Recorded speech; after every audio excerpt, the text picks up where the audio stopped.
आज हम लोग इनऑर्गेनिक केमिस्ट्री में पीरियोडिक टेबल के बारे में जानते हैं। ये जो पीछे फोटो नजर आ रहा है इसको बोलते हैं मॉडर्न पीरियोडिक टेबल।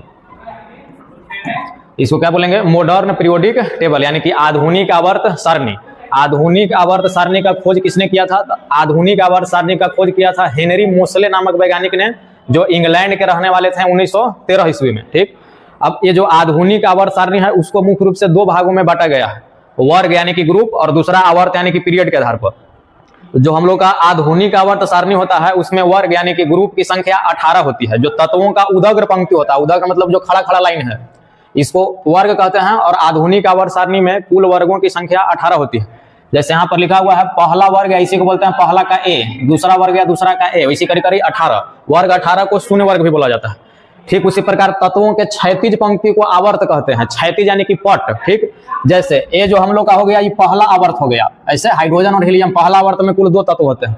ये हो गया दूसरा आवर्त, तीसरा आवर्त, चौथा आवर्त, पांचवा आवर्त, छठा आवर्त और सातवां आवर्त। यानी कि आधुनिक आवर्त सारणी में कुल आवर्त की संख्या 7 होती है।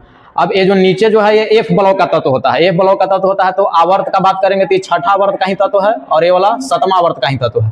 तो आधुनिक आवर्त सारणी को 4 ब्लॉक में बांटा गया। कौन कौन? S block, P block, D block और एफ ब्लॉक।